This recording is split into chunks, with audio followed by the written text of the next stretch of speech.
নমস্কাৰ মই doctor কৃষ্ণী Dutta ENT specialist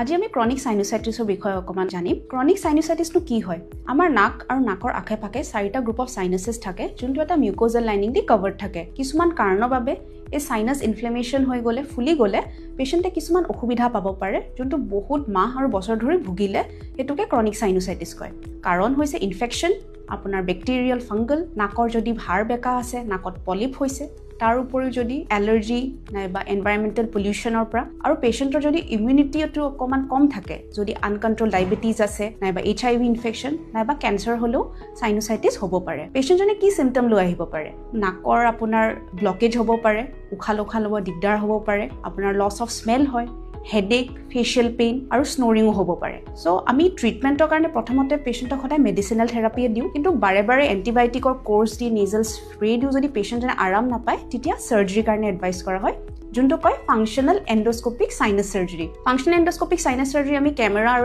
endoscopy দি কৰো তাত আমি সাইনাসৰ ৰাস্তাবোৰ খুলি দি ভিতৰত জমা কালেকশনখিনি উলাই দিলে আমি সাইনাসৰ ফাংশনটো আৰু নাকৰ ফাংশনটো ঘূৰাই আহো লগতে নাকৰ হাড় বেকা থাকিলে সেপ্টোপ্লাস্টিও কৰা হয় মানে নাকৰ হাড়টো সিধা কৰি দিয়া হয় সো কিছুমান হোম ৰেমেডিজ কি কৰিব পাৰে যাতে আপোনাৰ সাইনোসাইটিছ নহয় প্ৰথম হৈছে বাহিৰত গলে মাস্কৰ পৰিধান কৰিব ঘৰৰ ওচৰৰ আপোনাৰ এনভায়ৰনমেন্টটো ক্লিন ৰাখিব তাৰ উপৰিও ড্ৰাই বটৰত আপোনাৰ যদি পাৰে ঘৰত হিউমিডিফায়াৰ নহলে